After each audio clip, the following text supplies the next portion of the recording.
قافلہ میرے قافلہ کی سمت ہی کی طرف رخ کر کے نماز پڑھ سکتے ہیں؟ نہیں پڑھ سکتے۔ فقہاء کرام رحمہم اللہ السلام فرماتے ہیں ایک شخص تحری کر کے یعنی سوچ کر نماز پڑھ رہا ہو، دوسرا اس کی دیکھا دیکھی اسی سمت نماز پڑھے گا تو نہیں ہوگی۔ دوسرے کے لیے بھی تحری کرنے کا حکم ہے، بے شک یعنی کہ ایک کا ذہن جمع کے قبلہ اس طرف ہے، اب وہ اس طرف نماز پڑھ رہا ہے، اور دوسرے کا ذہن جمع کے نہیں اس کے بالکل الٹ ہے قبلہ، تحری اس نے کی، تو اب یہ الٹ نماز پڑھے۔ دونوں کی اپنی اپنی سمتیں تحری کے مطابق دونوں کی نماز ہو جائے گی۔ واللہ تعالی اعلم ورسولہ اعلم عز وجل وصلی اللہ تعالی علیہ وآلہ وسلم۔ صلو علی الحبیب صلی اللہ علیہ محمد۔ یا سیدی،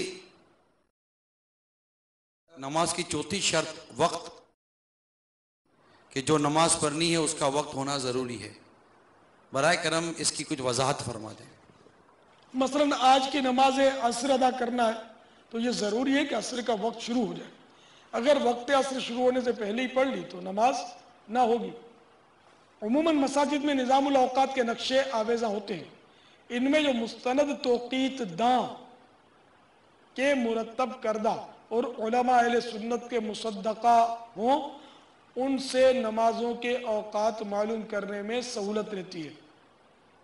اسلامی بہنوں کے لیے اول وقت میں نماز فجر ادا کرنا مستحب ہے، اور باقی نمازوں میں بہتر یہ ہے کہ مردوں کی جماعت کا انتظار کریں، جب جماعت ہو چکے پھر پڑھیں۔ واللہ تعالی اعلم ورسولہ اعلم عز وجل وصلی اللہ تعالی علیہ وآلہ وسلم۔ صلو علی الحبیب صلی اللہ علی محمد۔ بارگاہ امیر اہل سنت میں عرض ہے کہ اگر کوئی کسی سمت تحری کر کے نماز پڑھ رہا ہو، پھر اسی نماز کے دوران کسی اور سمت ذہن جمع، تو کیا وہ نماز اسی سمت جاری رکھے گا یا اپنی سمت تبدیل کر لے گا؟ فوراً سمت تبدیل کر لے۔ اس طرح اس کا بار بار ذہن اگر جمتا رہا تو چاروں طرف گھوم پھر کر بھی اگر نماز پڑھی تو بھی ہو جائے گی، یعنی اس طرح چہرہ گھماتا رہا، ایک رکعت میں اس طرف رہا سیدھے ہاتھ کی طرف، دوسری رکعت میں ذہن جمع کہ نہیں الٹے ہاتھ کی، پھر ذہن میں آئے گا رے یہ تو بالکل پیچھے سے کعبہ تو پھر بھلے یوں نمازوں میں یہ سمت بدلتا رہے نماز ہو جائے گی۔ چاہے نظام الاوقات کے تعلق سے عرض کر دوں کہ دعوت اسلامی کی ویب سائٹ پر ساری دنیا کا نظام الاوقات موجود ہے، تو آپ اپنے شہر کے مطابق دیکھ لیجئے، اور چاہیں تو اس کی پرنٹ آؤٹ کر لیجئے اور اپنے گھر میں آویزاں کر لیجئے، تو سب انشاءاللہ دیکھ سکیں گے۔ آپ کے پاس انٹرنیٹ کی سہولت نہیں تو کسی اور عیسائی بھائی سے پرنٹ آؤٹ حاصل کر لیجئے، دنیا میں کہیں بھی ہوں آپ نظام الاوقات خود نکال سکتے ہیں۔ اس میں دعوت اسلامی کی ویب سائٹ ہر رسالے اور ہر کتاب اور ہر کیسٹ اور ہر وی سی ڈی پر چھپی بھی موجود ہے۔ اور یہ بھی یاد رکھیے کہ فتاوی رضویہ شریف میں ہے اوقات کا جاننا سب پر فرض ہے، فرض عین ہے کہ اوقات جانتا ہو۔ تو اب یہ تو اللہ ان پر رحم کرے توقیت دانوں پر کہ انہوں نے واقعی اوقات جاننا ہمارے لیے بہت آسان کر دیا۔ نظام الاوقات کے ذریعے نمازوں کا سمجھ آ جاتی ہے، سحری افطاری کا وقت سمجھ میں آ جاتا ہے الحمدللہ، مگر اس کی تفصیلی معلومات تو ظاہر پڑھ کر یا سن کر ہی ہوگی کہ کس وقت نماز کا وقت ہوتا ہے، کس وقت نماز کا وقت ختم ہوتا ہے، کون سی نماز کا سلام وقت کے اندر اندر پھر جانا چاہیے، کون سی نماز ایسی ہے کہ تکبیر تحریمہ وقت کے اندر ہو جائے اور اس کے بعد اگر بقیہ رکعتیں پڑھیں تو نماز ہو جاتی ہے۔ ساری اس کی تفصیلی معلومات کے لیے آپ کو بہار شریعت پڑھنی ہوگی، اور انشاءاللہ کافی حد تک اس میں بھی مسائل مل جائیں گے نماز کے احکام میں۔ یا سیدی یہ سنا ہے کہ عشاء کی نماز کا وقت 12 بجے ختم ہو جاتا ہے، کیا یہ درست ہے؟ نہیں، اس کا 12 بجے سے تعلق نہیں ہے۔ عشاء کا وقت جب شفق ڈوب جاتی ہے، سیاہی پھیل جاتی ہے، تو رات آ جاتی ہے، رات آ جاتی ہے تو عشاء کا وقت شروع ہو جاتا ہے، اور یہ صبح صادق تک رہتا ہے۔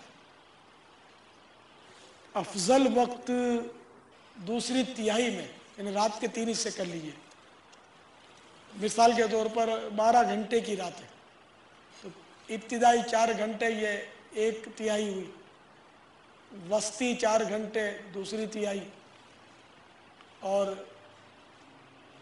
آخری 4 گھنٹے یہ تیسری تہائی۔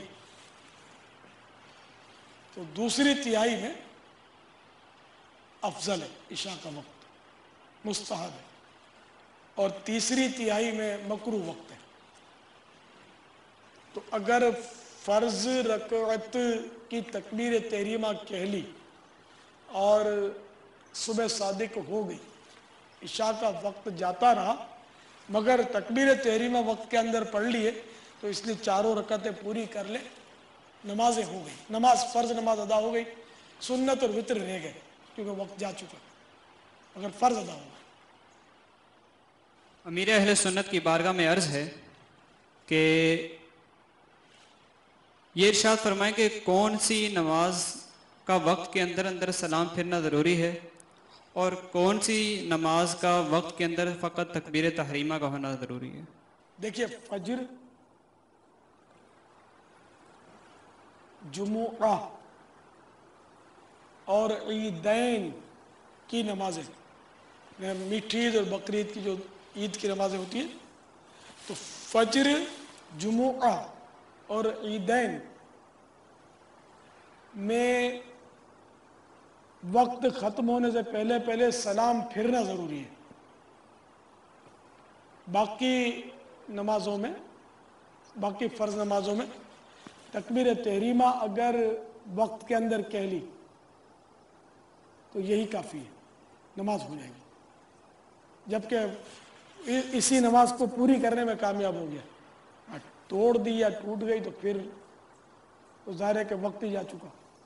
خشوع و خضوع سے پڑھوں سب نمازیں، نہ بھاری ہوں فجر و عشاء یا الہی۔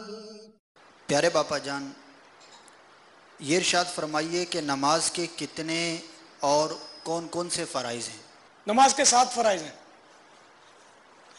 نمبر 1 تکبیر تحریمہ، نمبر 2 قیام، نمبر 3 قراءت، نمبر 4 رکوع،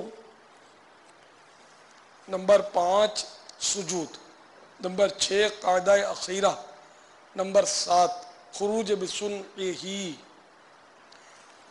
واللہ تعالی اعلم ورسولہ اعلم، عز وجل وصلی اللہ تعالی علیہ وآلہ وسلم۔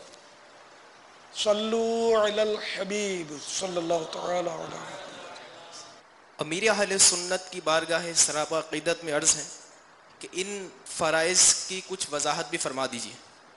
نمبر 1 تکبیر تحریمہ۔ در حقیقت تکبیر تحریمہ یعنی تکبیر اولا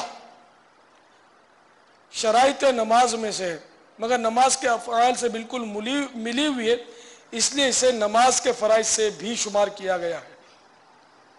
مقتدی نے تکبیر تحریمہ کا لفظ اللہ امام کے ساتھ کہا، مگر اکبر امام سے پہلے ختم کر لیا تو نماز نہ ہوگی۔